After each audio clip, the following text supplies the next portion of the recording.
When Europeans first arrived in the island of Rapa Nui, known more commonly as the Easter Islands back in 1722, they were surprised to find a small tribal population of only around 2,000 to 3,000 responsible for impossible to explain megalithic statues.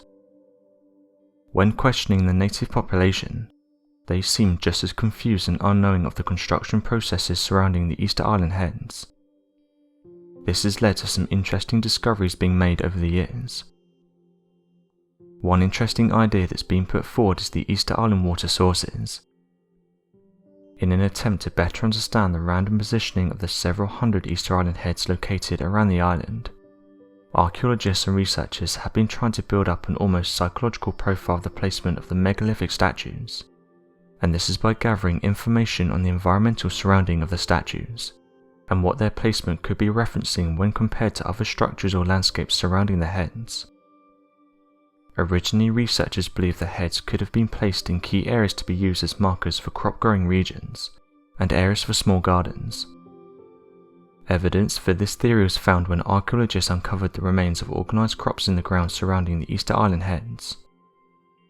This theory would later be built upon by other anthropologists who believed that the heads were markers for food sources, as the Easter Island heads found near the coast could have been markers for prime fishing locations where fish would have spawned. This theory was quickly dismissed, however, when a substantial amount of heads were found not to be surrounded by any discovered remains of food sources, with some heads even residing in regions that weren't able to grow crops or food. This would leave the placement of the heads a mystery for decades, until recently when researchers would discover the true reasoning for their placements. When archaeologists watch animals drinking water from the ocean, they would have a hard time understanding why none of the creatures would get sick from drinking the high amount of salt from the water. However, when testing the water, they found that unknown freshwater sources were pouring from the island in key regions, allowing the water to be safe to drink by native life. Interestingly, every region in which these freshwater streams exited the island, there was an Easter Island head nearby to mark the location. Running off of the theory that the Easter Island heads could be marking locations for freshwater drinking sources, the team began looking for freshwater sources near every Easter Island head, and found that all of the heads, a little more than 1,000 statues across the island, all marked locations for freshwater sources. This discovery also helped to explain why organised crops existed closer to the statues than elsewhere, as the ancient civilization most likely used freshwater sources to water their crops several hundred years in the past. Although there's still many researchers that put this theory into question, the freshwater source theory has become an accepted theory, surrounding the reasoning for the seemingly random placement of the Easter Island heads. Another thing that people may not be aware of is that the Easter Island heads have bodies. The statues found all across the Rapa Nui island are commonly known as the Easter Island heads all across the world, given that the megalithic statues appear to only be depictions of giant heads in the ground. Interestingly, however, it appears that the megalithic stone statues are more accurately massive carved monoliths with bodies, and these are 3 times longer than the length of the head alone, with the tallest of the monoliths being uncovered back in 2017, and stood at an unbelievable 33 feet in height, close to the size of a 3-story building. When archaeologists began digging up the historically protected site to better understand the construction processes surrounding the megalithic statues, the research team quickly began to notice that the bodies were far larger and far more detailed than they previously imagined. The bodies of the stone structures seemed to possess elongated carved arms at their sides, waists that showed primitive clothing that were most likely worn by the ancient Rapa Nui people, and the entire stone monolith is estimated to have been so tall that the structure must have rested on the surface at one point,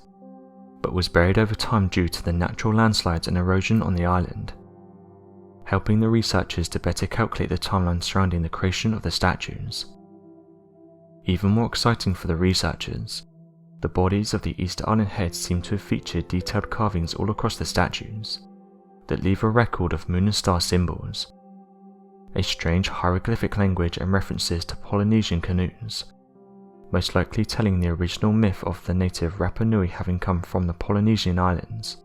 centuries before the collapse of the ancient civilization.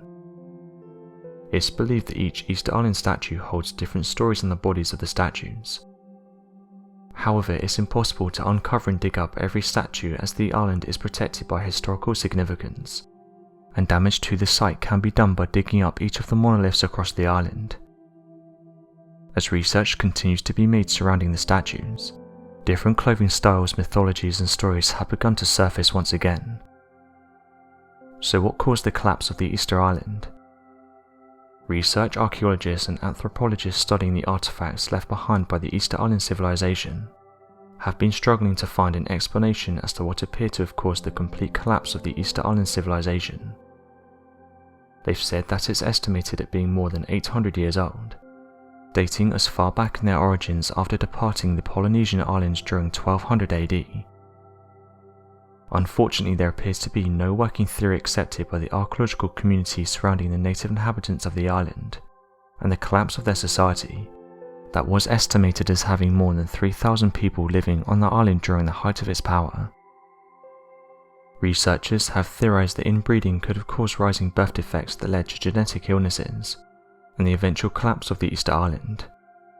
However, this theory is often dismissed by the archaeological community, given the fact that the native population was considered healthy and strong. Another working theory was that a breed of Polynesian rats that were aboard the ships of the Rapa Nui when they reached Easter Island led to the eventual collapse of the island's ecosystem. However, this theory is also put into question, as there's no evidence of the rats having caused the ecosystem's collapse, and that the modern-day Polynesian rats were most likely stowaways on European ships. Most surprisingly, researchers have discovered that at one point in time, palm trees as tall as 50 feet were growing all across the island, being the tallest species of palm tree in the entire world. The current working theory as to the collapse of power surrounding the Rapa Nui Islands believes that overpopulation on the island led to overuse of its scarce resources and the complete eradication of the native tree life. Archaeologists also believe that evidence points to the Rapa Nui eating each other, and this is due to overpopulation and ecosystem collapse, but no known evidence has been found to support the overpopulation collapse theory. Interestingly, anthropologists studying the Polynesian Islands, the closest inhabited lands to the isolated Easter Islands, discovered impossible to explain similarities between the origin story surrounding the people of the Easter Island and the strange exile stories known across the Polynesian Islands. According to the researchers, in ancient Polynesian myths, it was believed that the Polynesian king had 7 children of whom were born with magical powers,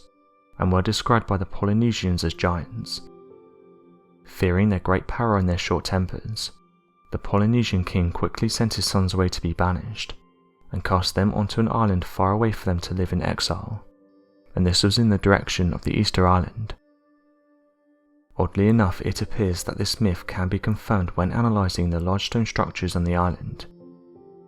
The majority of the large stone structures known as the Easter Island heads all seem to face inwards towards the island, with researchers believing that the placement was made to offer a sort of overwatching protection for the island dwellers. However, there appears to be 7 large Easter Island heads that face in the direction of the Polynesian Islands, unlike the nearly 1,000 other Easter Island heads that face inwards, almost as if to reference the origin of the 7 suns. It's interesting to note that though the Easter Island myths do not seem to reference the origin of the Polynesian Islands,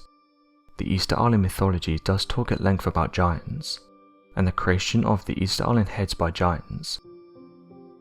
Given the megalithic structures of the heads, even in the modern day it's been impossible to replicate the structures in such a limited location. This has caused some to speculate that it could very well be that these 7 sons, of whom were born giants, created these megalithic structures eons ago. So what do you think of these interesting and new discoveries surrounding the forgotten culture of the Easter Island civilization and the megalithic structures all across the island? Be sure to let us know your thoughts in the comment section below, and help us by growing this community while working to solve these unexplained mysteries. Thank you for watching, and don't forget to subscribe for more videos.